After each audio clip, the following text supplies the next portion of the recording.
Hey guys, how's it going? So I apologise that this video is so late. I planned to have it out on Friday, of course, but I had a bit of an emergency. My son burnt his hand, so we had to take him in a hospital. And then yesterday, I wasn't really feeling it. I didn't really have any ideas on what I wanted to do. So today, I have got something I want to show off to you guys, and that is what you see in front of you, my Lord of the Rings force. And the reason for this is that for a while I've been thinking now about getting back into Lord of the Rings properly, as in the official game by Games Workshop. And with Forge World releasing, a load of new stuff, it seemed like the perfect time to sort of perhaps do a vid on, my other main love when it comes to tabletop wargaming, which is Lord of the Rings strategy battle game.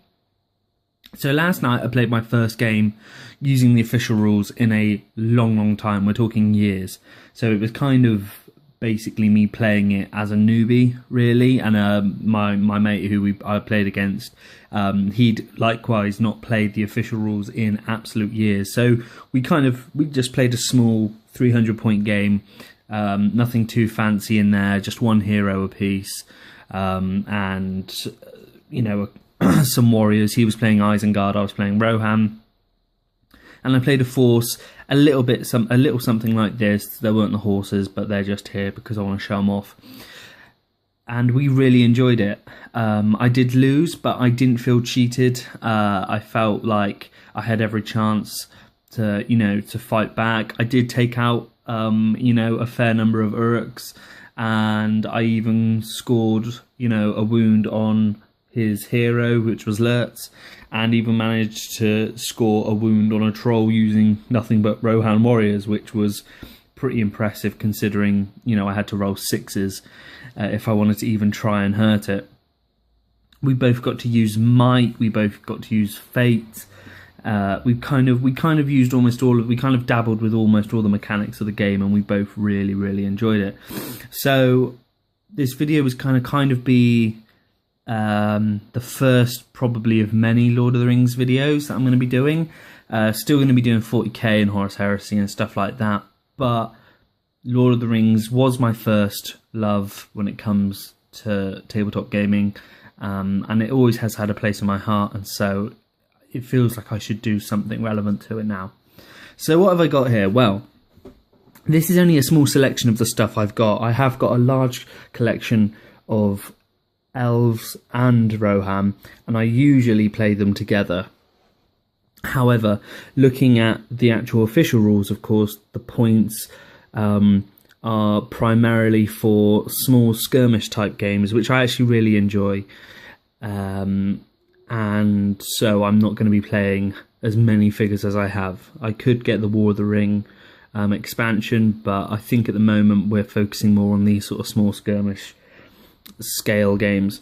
So I've got here my Rohan for sort of a small taster of my Rohan force. And at the front here we have Grimbold. Now Grimbold is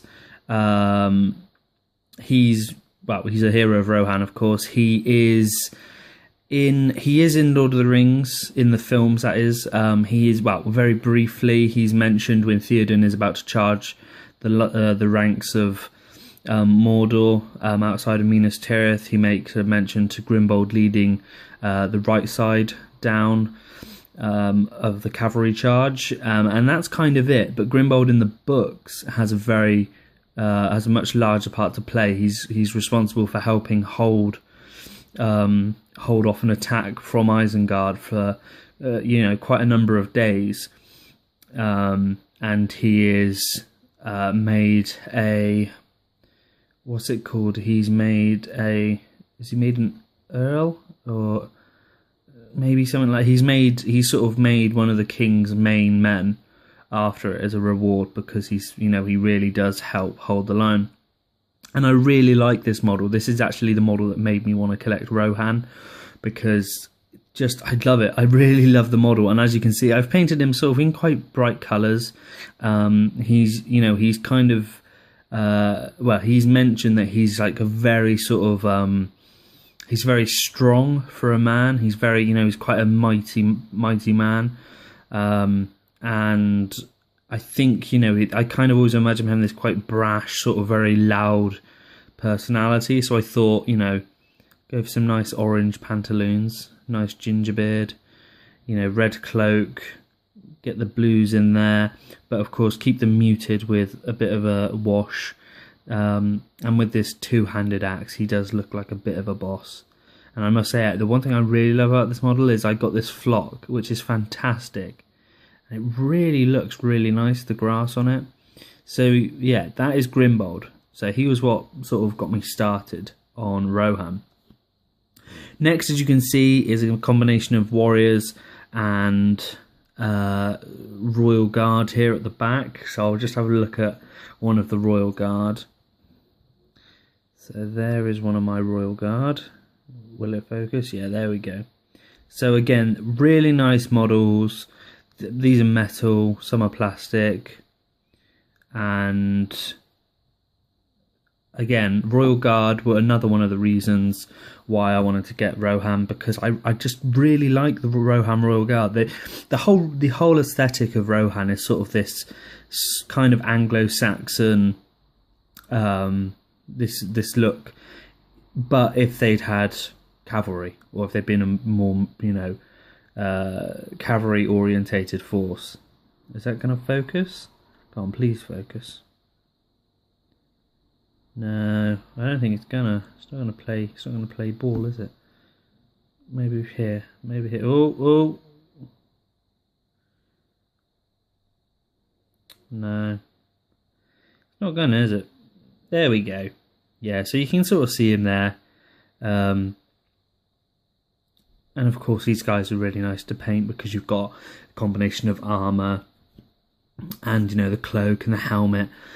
And it's all about, because these models are smaller than like Warhammer 40k or Warhammer Age of Sigmar models, it means that you can kind of get away with a bit more than you would be able to on the 40k Age of Sigmar counterparts, because the detail isn't going to be as prevalent. It's not going to be as out there.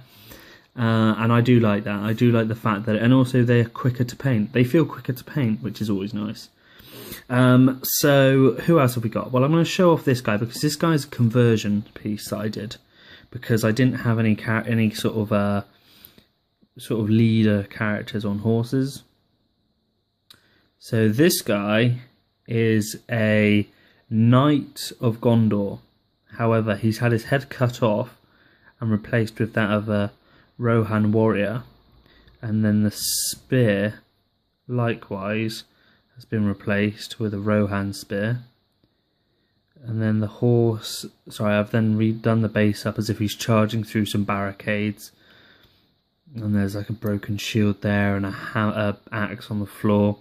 And then the armour, instead of painting up as metal, I've painted up as this more tan sort of colour, so it looks perhaps like leather pauldrons and that. And then, yeah, giving him a shield as well, just to emphasise he's Rohan. And yeah, I really like that. I also really like painting the horses. The horses are really nice to paint because they've also got a little bit more of a realistic look than Age of Sigmar had. No, actually, that's not fair, actually. The newer horse models look a lot more realistic. The old Warhammer Fantasy models, the horses especially, they look quite cartoony. And of course, that sort of fits the aesthetic that they're going for. But it's really cool that, Lord of the Rings has these more realistic looking horses. Because that's, it is a very sort of grounded, or an attempt to ground the Lord of the Rings in reality. They could have gone for a very cartoony, sort of hyper-realistic look. Instead, they went for a much more grounded in reality one. So everything looks practical.